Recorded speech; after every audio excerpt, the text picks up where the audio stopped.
and welcome back to another episode of the Speak Plainly podcast, where we speak plainly about things that matter.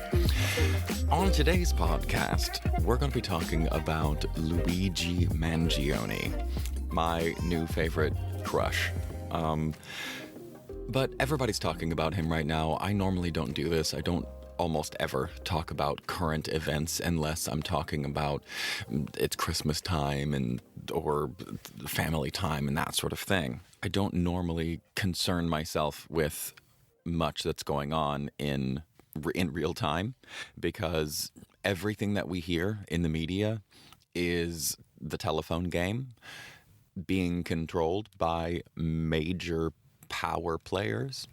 So not only is it major power players manipulating the information, it's manipulated information going telephone from person to person to person to person and from network to network to network, because there's really only a handful of investigators. There's a few small number of people who are actually involved in these cases, and 1 million networks that all cover them. And I've already seen where it was a McDonald's employee that recognized him and called in. But turns out that actually wasn't the case. It was a McDonald's employee who called because a person in the McDonald's was like, hey, you should probably call because I think I recognize that guy. And that in and of itself, I think, is worth talking about. This person eating in the McDonald's recognized Luigi Mangione from the photos, but she wouldn't say anything. She was too chicken shit to say anything.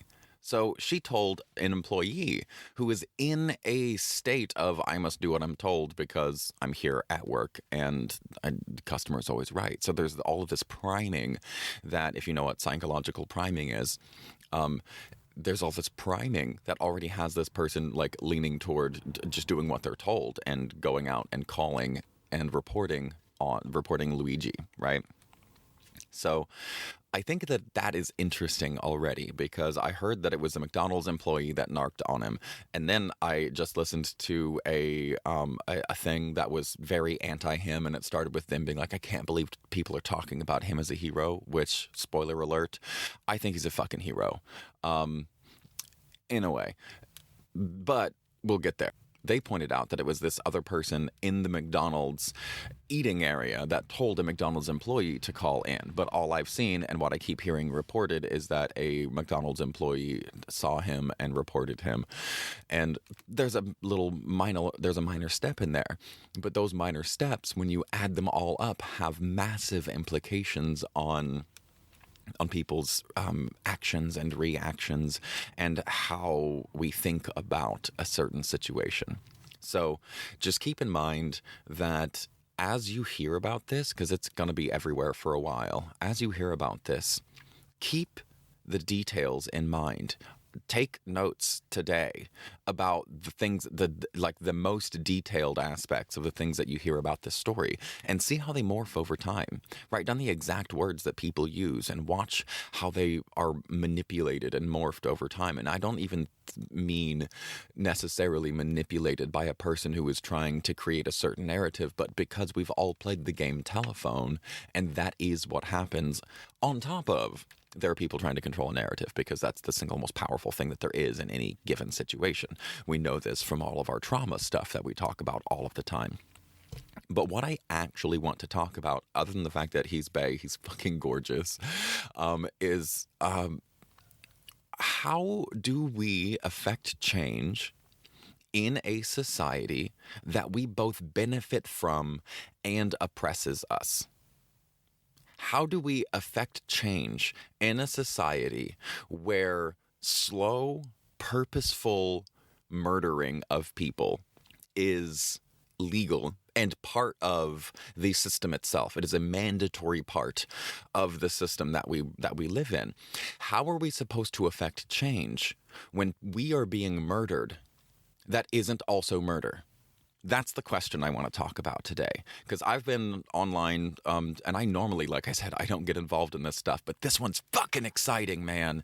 This one's fucking exciting, because this is how I have always dreamt of making action, of changing things. And it's always going to be a person in their young 20s who does it because they don't have their prefrontal cortex to tell them not to.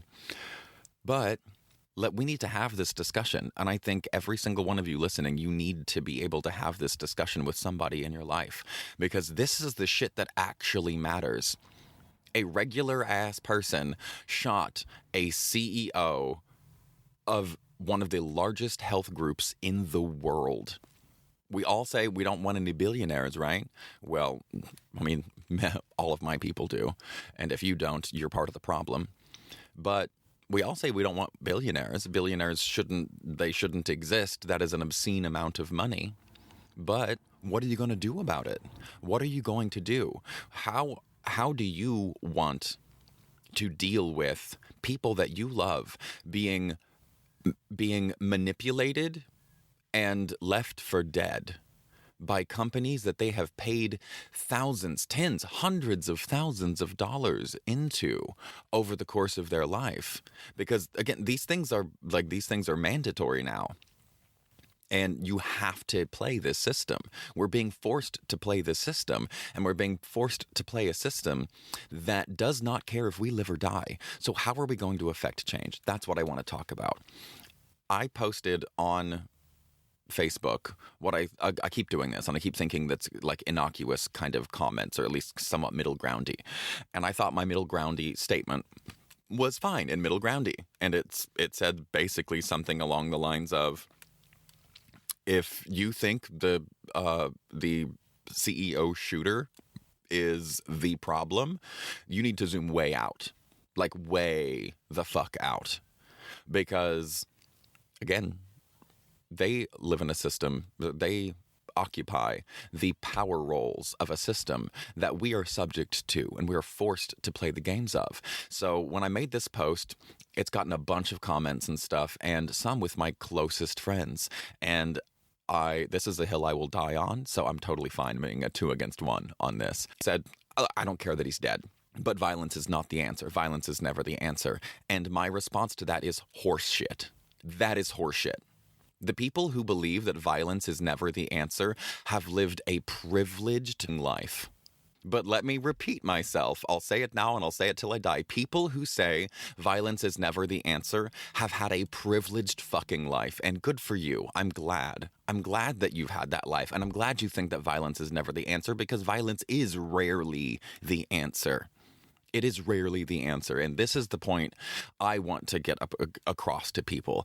Whatever you believe, most of us believe that murder is wrong, that violence is never the answer. And these are things that have been implanted in us since we were children. They're rote statements that we just blurt out all of the time. And because of that, they become core beliefs. And I talk about core beliefs a lot in Rethinking Broken. I've talked about them a little bit on here. Core beliefs are very fundamental to the way that we interact with the world and to our senses of self. And here's part of what I think is happening. I say, good on him, because I'm going to leave most of the details out because you can hear them from anybody and everybody. But the shooter is 26 years old, or the alleged shooter is 26 years old. He was an Ivy League student. He got a bachelor's and a master's degree with a minor in mathematics. He ran a bunch of business clubs, where it was like business startups, tech startup clubs. He started his own tech startup company. He was a very promising person who then wound up getting spinal surgery. And I tried to find more information about what happened with the spinal surgery, but he was super social, got spinal surgery, and then I wanted to listen to a "fuck that guy, he's a piece of shit" thing right before this, and that's exactly what I did. I listened to them being like, Luigi's a piece of shit, and they were going hard on him, but they would not talk at all about the back surgery or what happened. They just talk about him being a wonderful, positive person, and then something happened. Something happened, and he went antisocial, and he went rogue. And my favorite bit is the piece of evidence that they used to say that he, quote, became an ideological extremist was that on his X, he posted a quote that you probably know that says being well adapted to a sick society is no measure of health. Or flip that, it's no measure of health to be adapted to a sick society. Whichever one, I forget what it is now.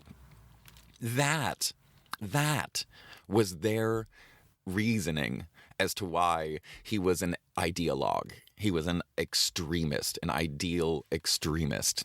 That's mad. That shows you how fucked our system is. That when somebody says being because that's a statement of fact. That's not an extremist ideal. That's a statement of fact.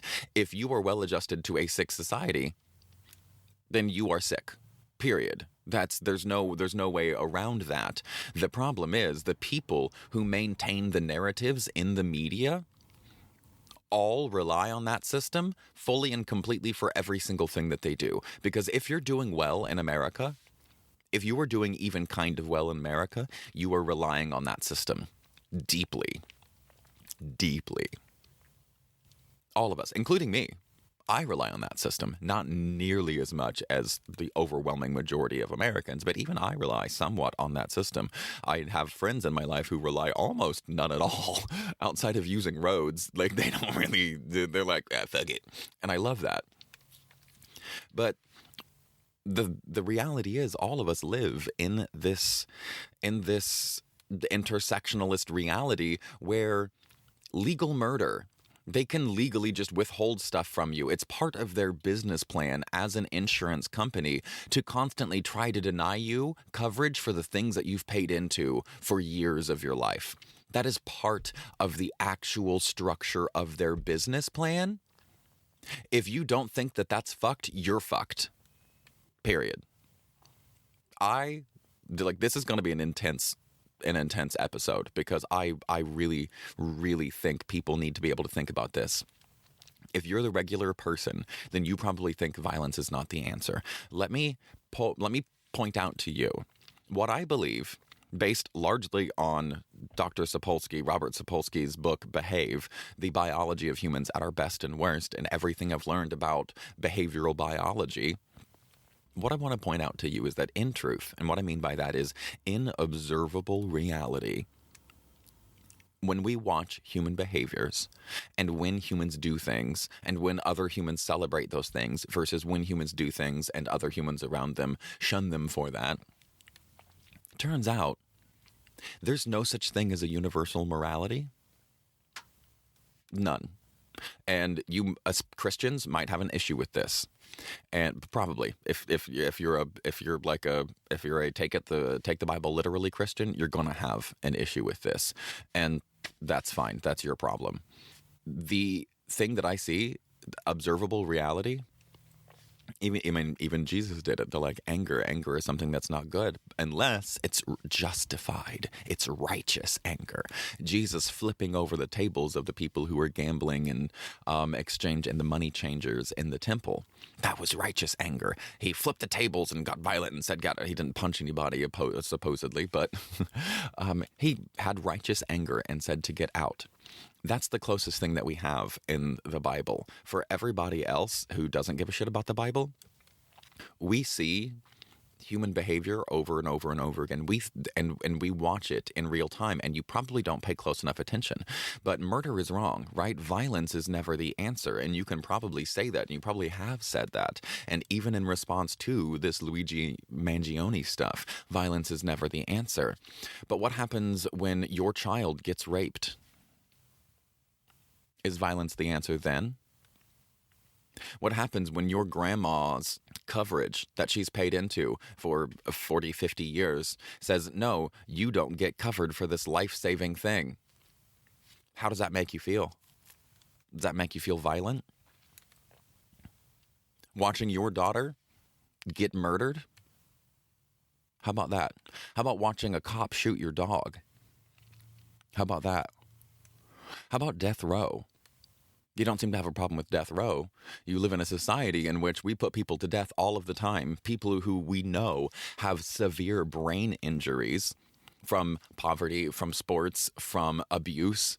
And we know that they can't even regulate their own responses when they've been triggered because of those head injuries. And so they were primed, they were conditioned, and then triggered, and their neurology took over. And we can prove this. And in fact, Robert Sapolsky does this, goes to courts, and this is what he does his entire, like, for his whole career now. He shut down all of his teachings at Stanford. He shut down his primatology lab. He shut down his hippocampal lab at Stanford. And all he does is go to death row and, well, go to court cases and try to get people's, like, sentences reduced or removed off of death row, because we can prove that people weren't in control of their actions. This CEO, perfectly in control of his actions. Every single action that he made, every single choice to run the business the way that it was run, every single time, that was an active choice that he made, knowing that it would kill tens of thousands of people. And you know what he thought? Because this is the way business is done. This is not evil just in him. This is the way business is in America. This is the way the system is. He's like, well, that's just the way business is done.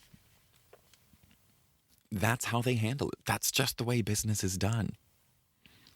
Guess what? This is how your business is handled now. Congratulations. You got yourself shot in the back of the fucking head, and good. I'm fucking glad. I'm sorry that that dude is now dead and that his family is going to suffer. Actually, you know what? Take that back. I'm sad that his family is going to now suffer. Fuck him. I give no shits that he's dead. And that's where like all agree. But they keep going back to violence is not the answer.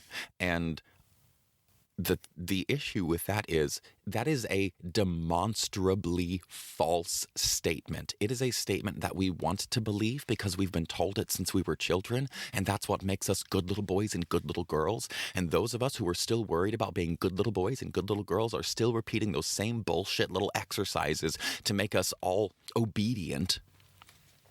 We're still repeating that same crap in our heads, going, violence is never the answer. Well, sorry, I got my ass beat by bullies in school. And you know what made them stop? I fought back.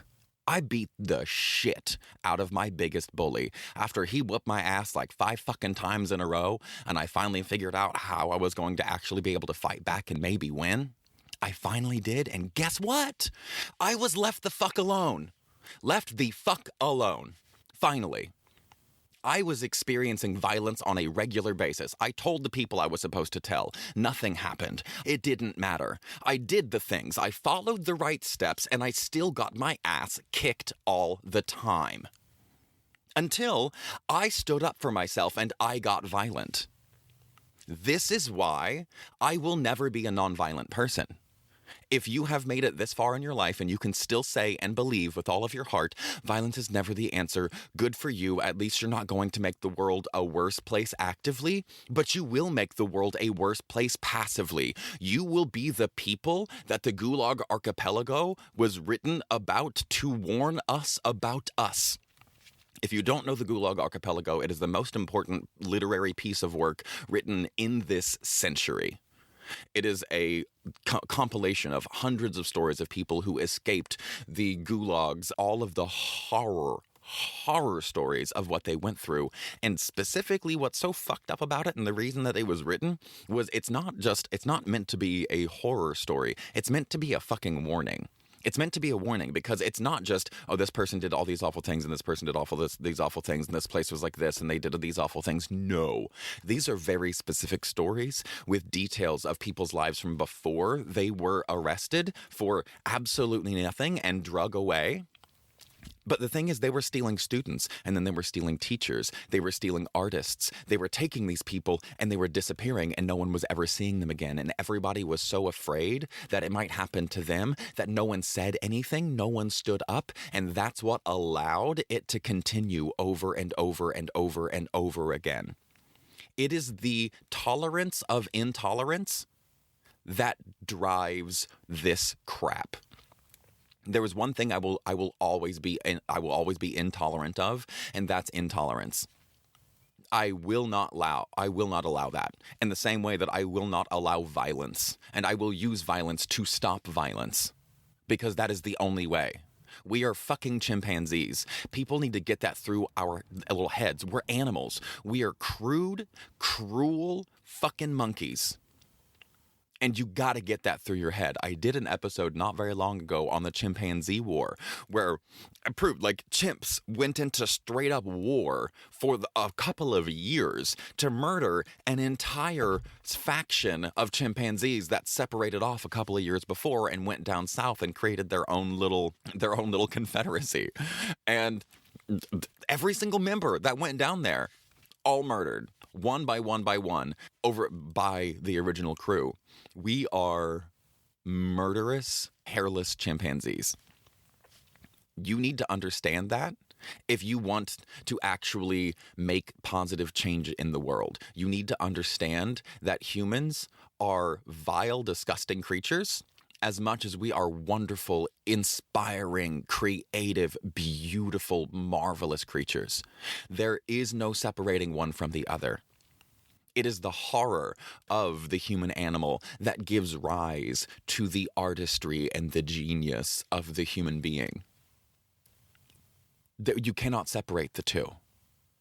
So if you want to live over here in La La Land of violence is never the answer, just understand that you are not actually helping anything. You're making your life easier by just glomming on to one little phrase that then allows you to not have to put thought into situations like this.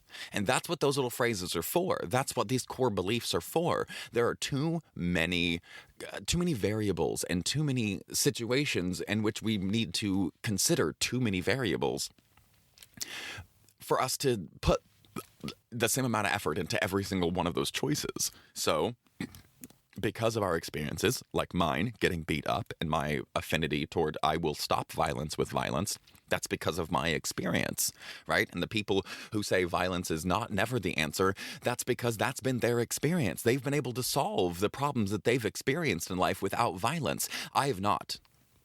Most of them, yes. Some of them, absolutely not. Some of them, absolutely not. And that's the thing.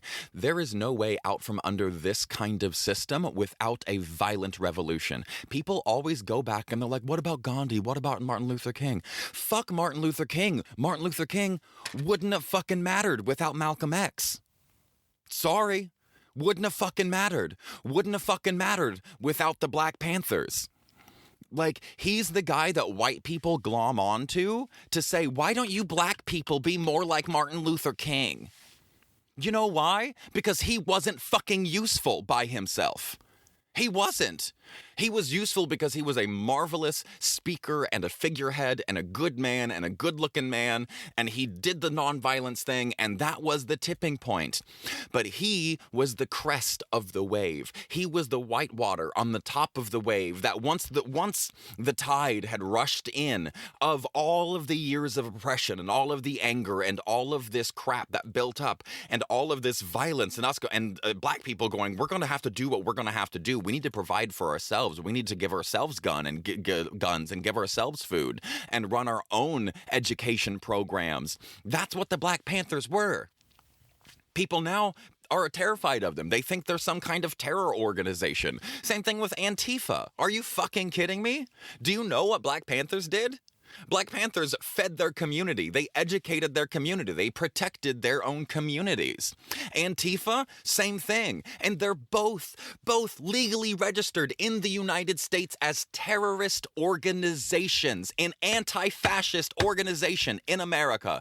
Anybody who says they are anti-fascist is automatically a terrorist, legally, in the United States, which means we're a fascist fucking country. We're a fascist fucking country, people. We are a fascist country, and here's the proof. And you were telling me that violence is not the answer, violence is never the answer, violence is not the way out. You're fucking wrong.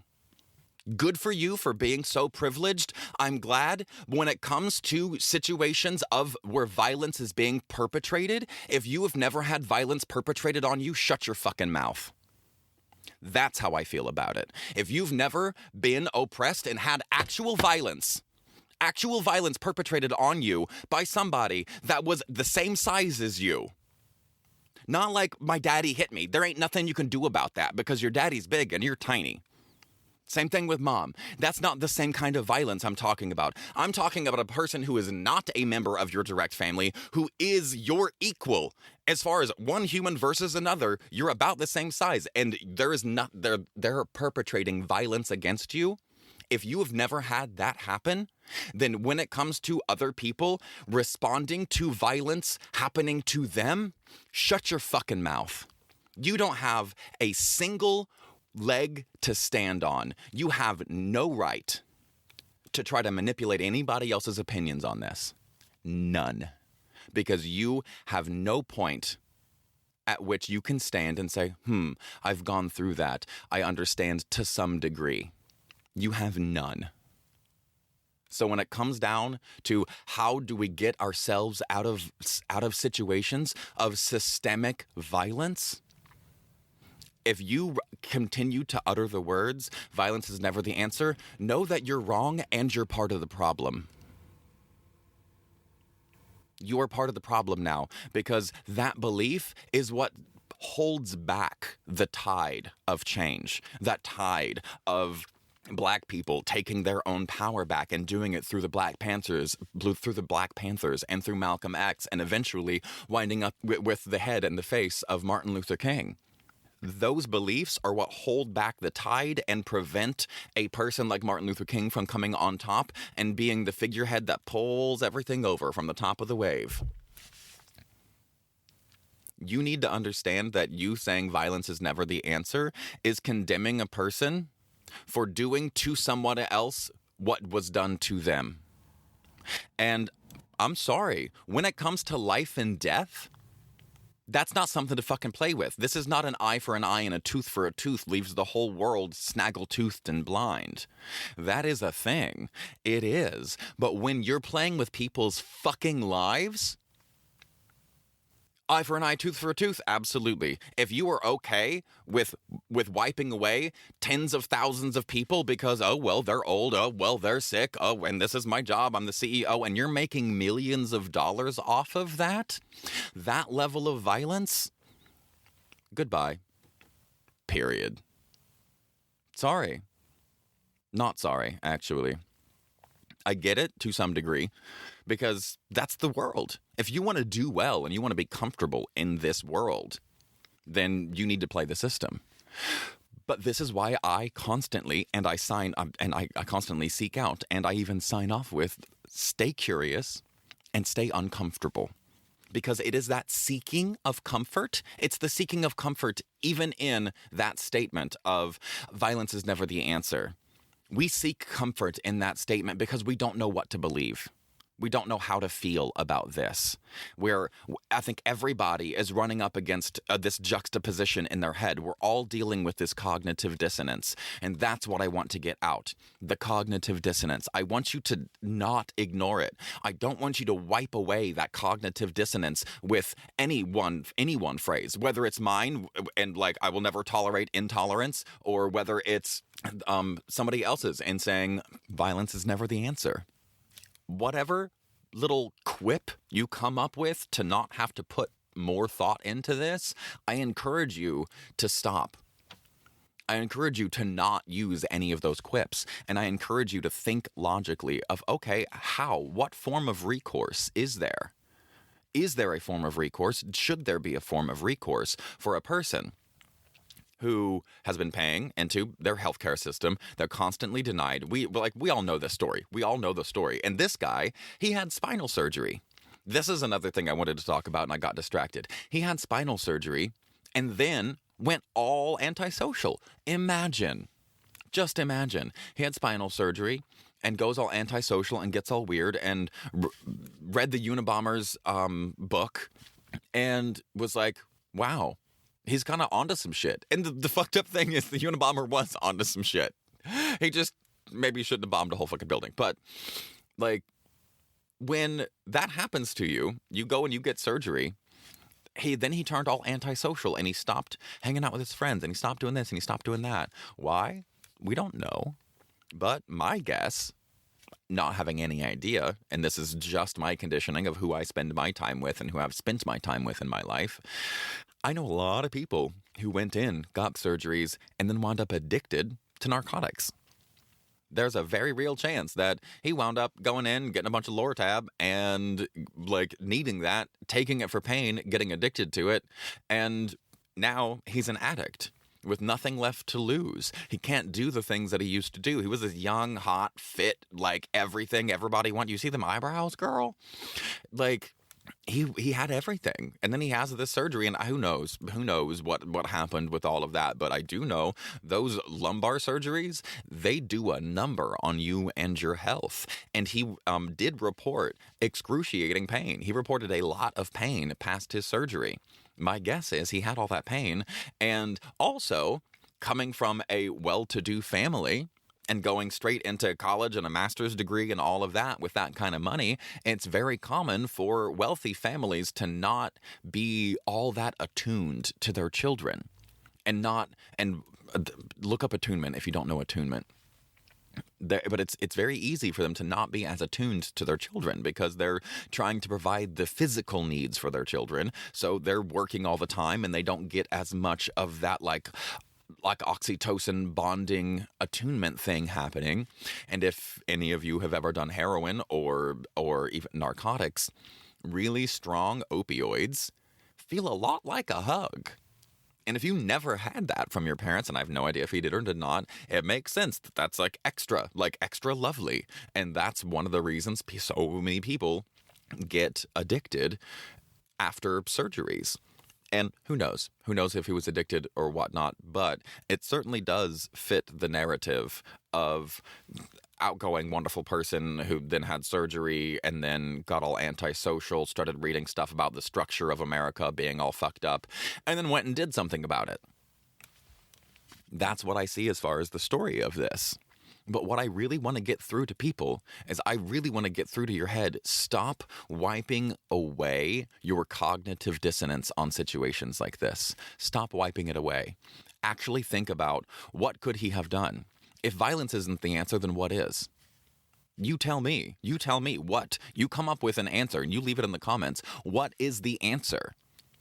What is the answer to hundreds of thousands of people being denied literally life-saving coverage so other people can make more money? Like literally we're trading people's lives for people's livelihoods. Literally. We're trading lives for livelihoods, and that is the business that CEO was in. He was in the business of trading people's lives for someone else's livelihoods. But hey, they're old and they're poor, so it doesn't really matter. I'm going to make more money, and we'll be great. These pharmaceutical companies, they spend 19 times more on average on advertising than they do on research. 19 times more. That's mad. Like, it is such a ridiculous system, and we need a new one. And the thing is, if you think that we need a new one, the way that I think we need a new one, you have to understand that all efforts to reform undermine any effort for revolution. And what we need is a revolution. And I think this is going to be the thing that these will be the houses that people sit in that determine how they feel about whether or not shooting a CEO is okay or not even okay. I don't even know how to describe that. But I think the thing that's going to separate people into this is, do you think the United States can be reformed? Or do you think it needs a revolution? And if you believe that it can be reformed, I think you're wrong. And if you think it needs revolution, we're on the same page. If you think the United States can become a power for good by just tweaking the system, which is what a reform is, by reforming the system in some way, by tweaking it here and there, do you think that the United States as a whole can be a power for good for its people and for the people around the world by just tweaking a few things? If that is the case, then you are on the side of reform. If that is not the case, and you think that basically the entire thing needs to be like torn down and rebuilt, then you're on the side of revolution. And I think these are the two houses that people are going to sit in. People are going to be on the side of reform. They're going to say that violence is never the answer. And people on the side of revolution are going to say, occasionally, it's the only answer.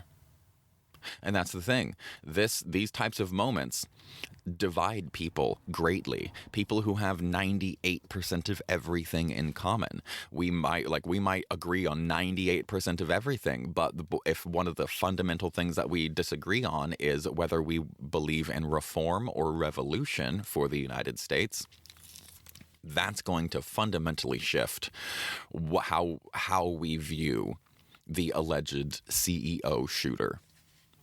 I think that's a major part of it. Like I said, I think it's cognitive dissonance that we are seeking to resolve as quickly as possible. And most of us want to resolve it. Every time we see dissonance, we want to resolve it with us ending up on the side of, I'm a good person. And good little boys and girls aren't violent. That's the whole concept. And I want to say, in a sick society, a truly good, truly strong person understands the necessity for the capacity of violence. That's what I believe.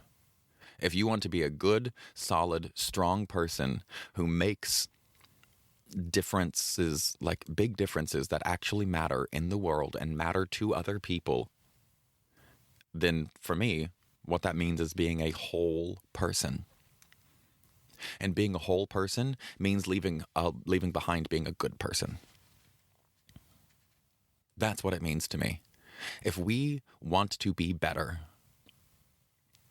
each of us, in whatever society or culture that we're in, if we want to be better, we need to focus on being a whole person.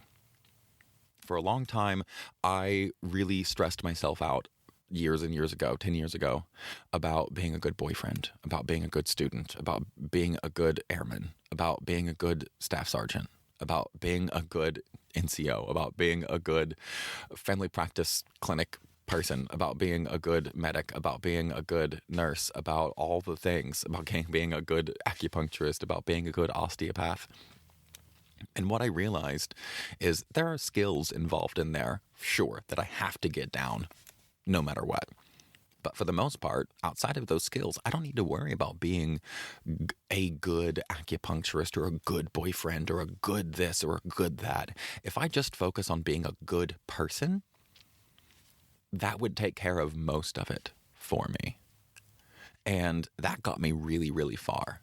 It really did. I was able to drop having to be a good this and a good that and a good this and a good that, because each of those identities have aspects, they have roles built into those identities that bump up against the other identities in ways that are not congruous. And that creates dissonance, that creates friction. And now, at this point in my life, I no longer am concerned about being a good person.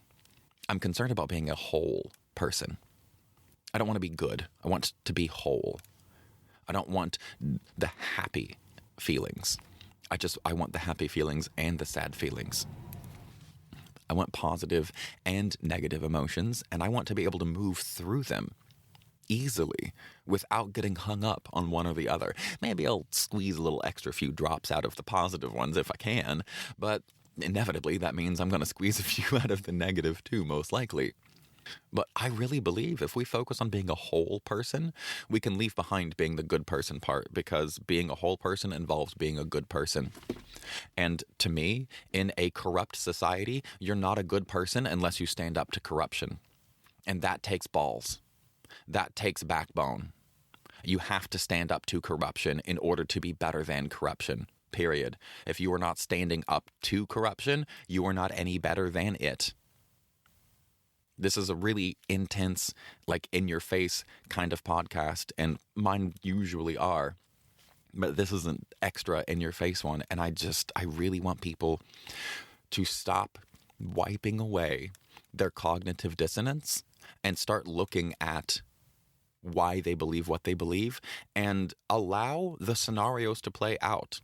Play each scene in your head one by one by one by one, from one to the next to the next to the next to the next, and actually play these scenes out of like, okay, if this, then this. If I believe that violence is never the answer, then you have to come up with a situation in which you think violence is the only answer or the easiest answer, and sit and try to find ways out of that are not violent. But when you go to do that, then you go, okay, well, violence is never the answer, but what about we'll use pedophilia? What happens if we then violence is never the answer, but then we come home and see somebody raping our 5-year-old child?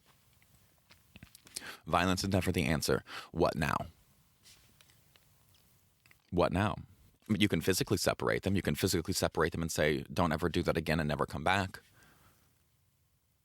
That's not physically violent. You might be, maybe that counts though for you. Are you talking about physical violence? Or are you talking about emotional violence? Are you talking about spiritual violence? Are you talking about manipulation types of violence? Because all of those are forms of violence. Are you just talking about physical violence? Is physical violence the only type of violence that's never okay? And in this situation, is physical violence still not okay?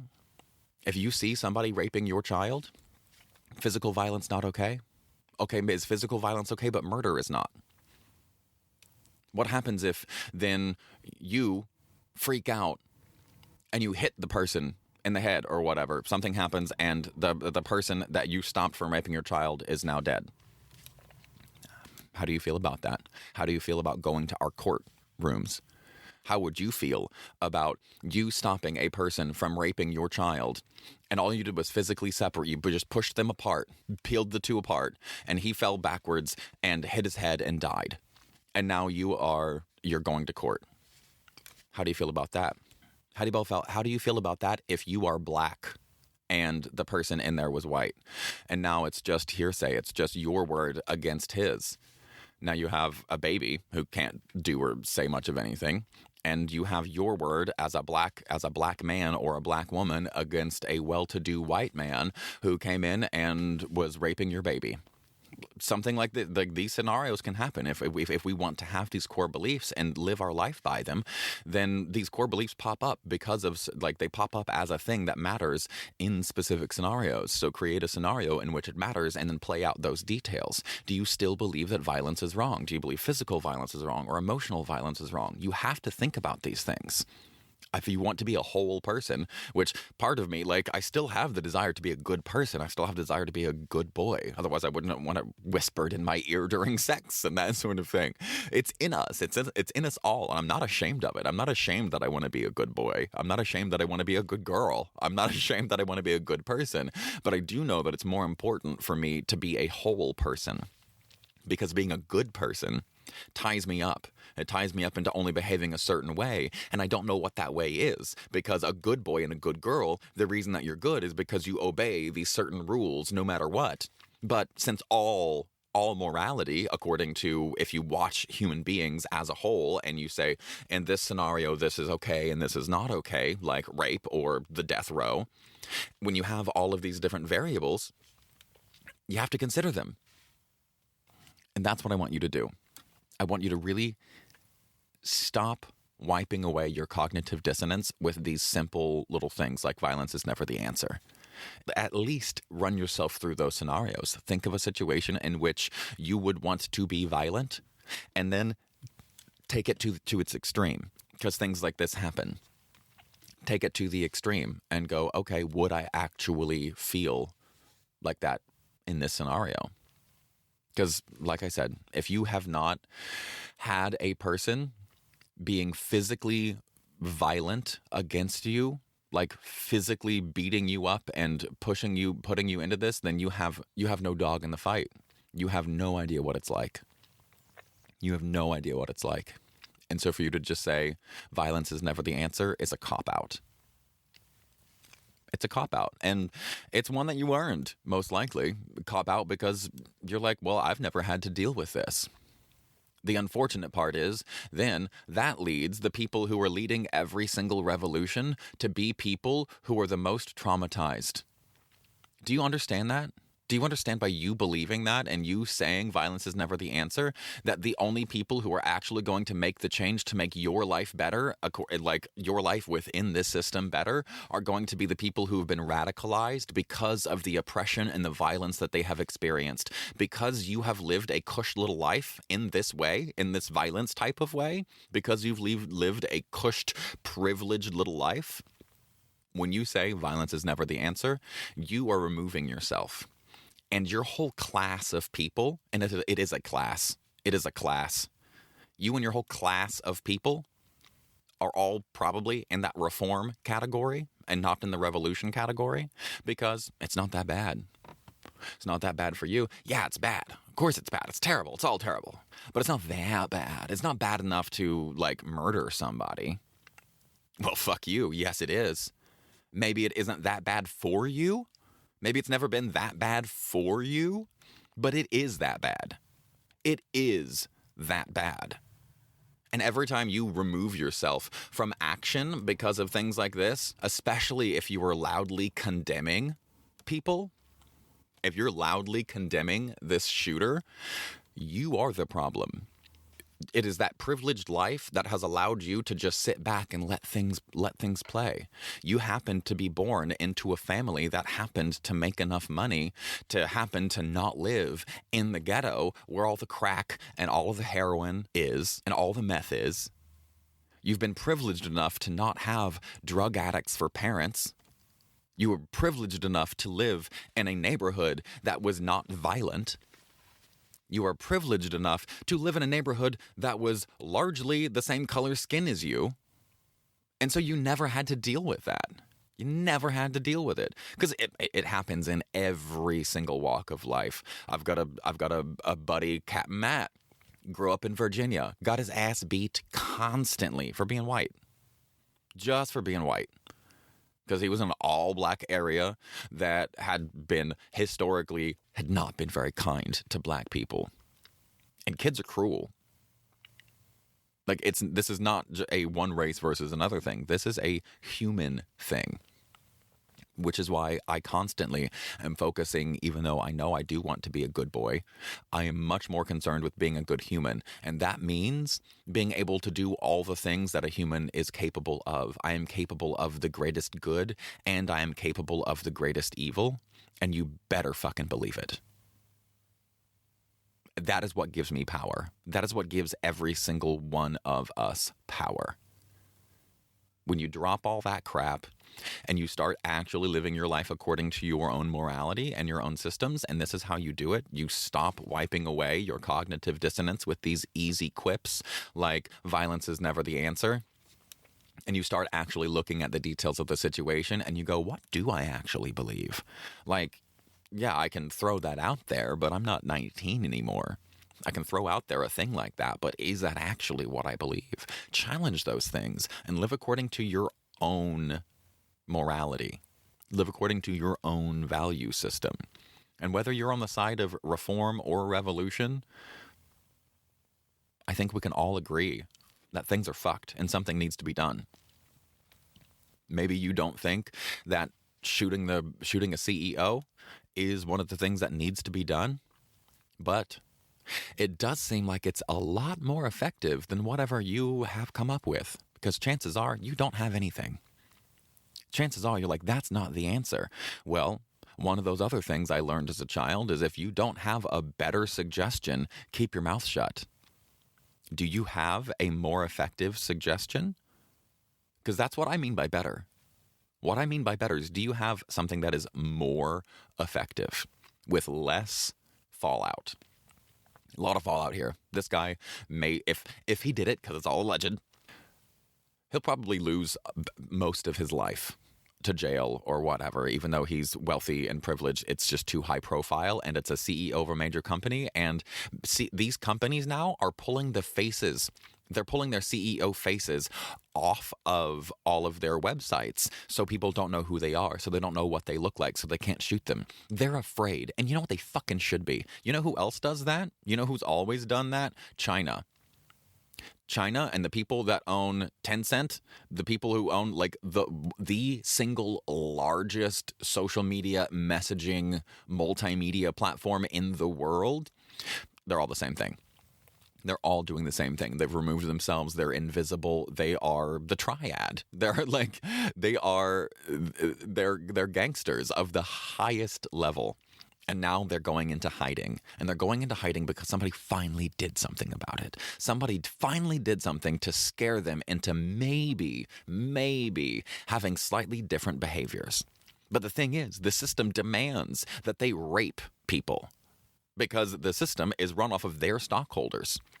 And their stockholders, Congress passed laws many moons ago about how the CEOs and CFOs of companies are legally obligated to maximize profit every single quarter at any cost as their dues to their stakeholders.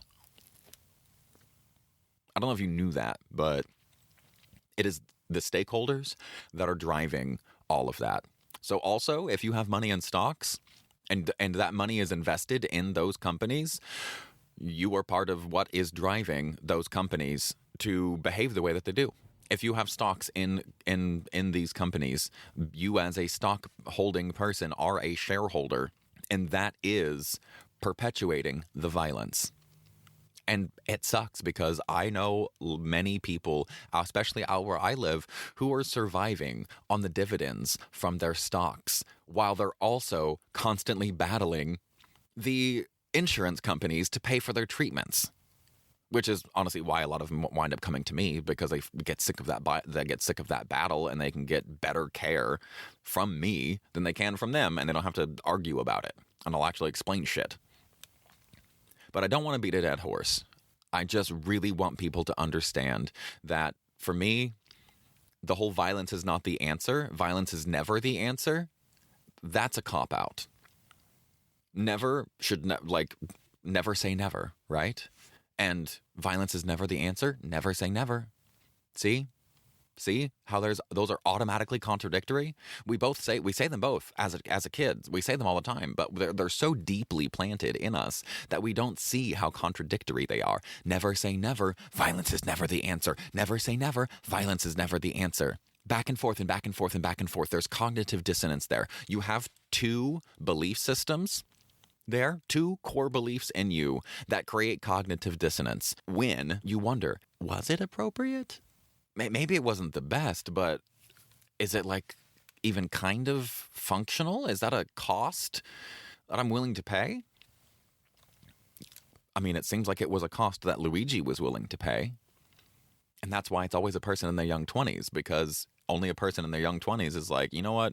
Everything is fucked for everybody, and I need to do something about it.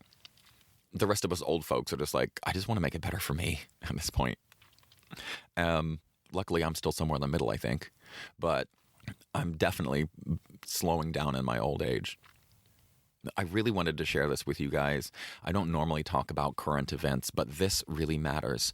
How to reform or revolutionize the society that we live in is a necessary conversation. And it is not a conversation that we can have while people are throwing out nevers. Like, well, at least throwing out violence is never the answer.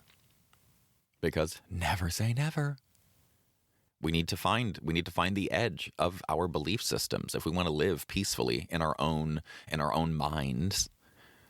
Then we need to know what we believe, and we do that by finding the edges, by finding the places where core beliefs like never say never and violence is never the answer, where they bump up against each other. Well, why not never say never? Oh, well, because there's always a situation that proves the rule. The exception proves the rule, right? Violence is never the answer. Here's the exception that proves the rule. Anyway, this is infinitely interesting to me, and I wanted to get this out. Thank you for listening. I hope that you will actually think about this. I hope you'll have conversations with people about how to revolutionize. Not did he do it or why did he do it or blah, blah, blah, but how? How else are we supposed to enact change in a system that has so, like, nearly infinite power over us? How are we supposed to enact change? To like systemic change that is good and lasting and helps many people. How are we supposed to do that when everything in the system is set up to not let us do that so they can make more money exchanging our life for income? Think about those things. Don't just let yourself cop out. Don't let other people around you cop out. We know that things are fucked. We've all known that things are fucked. Trump's going to be fucking president again. And he was just attempted assassinated or whatever. Like, everything's fucked. So how are you going to unfuck it? What are you going to do about it? What is okay? I mean, even before you think about what you're going to do, you got to think about what is okay for you to do. And Luigi started a conversation here. He started a conversation with what is okay. And like I said, I think it's going to boil down to, are you in the wheelhouse of reform, or are you in the wheelhouse of revolution? And this makes me want to do a follow-up podcast on reform versus revolution and just show the history of all the ways that we've tried to reform this, that, and the other, and all of the ways that the federal government and the systems and the corporations have all worked together to manipulate the system in ways that shut down every single bit of reform that would actually be impactful. The problem I have with Democrats is exactly this. This is the problem I have with Democrats. It's violence is never the answer. Shut the fuck up. You're useless. Democrats are fucking useless. I'm sorry. They're fucking useless. Like, Republicans are insane. They're like clinically fucking insane. But Democrats are useless. So we have lame dogs and psychopaths. That's who we have. And we have these lame dogs because they think that the counterpoint to the right wing's crazy is to be a good person. No, you need to be a whole person, because a good person will never stop a bad person. Think about it. If a good person is in a room with, if you have 100 good people, 100 meditators, you have 100 Buddhist meditators in a room with one violent psychopath, guess what's going to happen? Even though they're outnumbered, even though the psychopath is outnumbered, they're all nonviolent. They're like, no, I've taken an oath of nonviolence. And now there's a room of 15 meditators dead and the psychopath is still loose. Did you win? Is that a win? Is that a win for society? Oh, well, it's a win for me because I don't have to live with the guilt of killing him. Then you're fucking weak. Like, sorry, that's part of it. We are fucking animals. We are human animals. And to me, that is just weakness. And it's not weakness of your like in some terrible, like, deeply flawed way. It's you've had a privileged enough life to not have to exercise those muscles, and those muscles are weak. The muscles of, I have done a thing that's really hard and now I have to carry that for the rest of my life. Talk to combat veterans. They know what I'm talking about. Anyway, I'm going to get off of this high horse. Thank you for listening. Thank you for hanging out with me. I hope that you got something out of this. I hope that I pissed you off enough to have a conversation and talk to somebody about it and see, are you in the team of reform? Are you in the team of revolution? Is violence an answer? Is violence never the answer? Is violence an answer most of the time, part of the time, almost never? When do you say never? Think about these things. Like, take this opportunity to go, how, if I don't like that the CEO was murdered, okay, can I live with something I don't like? Is that okay? Can I support something I don't like? Because I feel like that is one of the things that I do have, like, empathy for people in the government and people in power. They're making decisions in an imperfect world, which means they're going to have imperfect decisions. Their solutions will all be imperfect, and they have to make decisions that they know aren't as good as what they would like to make, and then they have to carry that knowing that they disappointed everybody. I have empathy for that. And this is the same exact role. I have empathy for Luigi and for his family and for all of this, and for the family of the dead guy. I have empathy for them in that. But this is an opportunity to have a very, very important conversation and figure out what you actually believe and how you want to align yourself. Thank you for listening, and remember, stay curious and stay uncomfortable.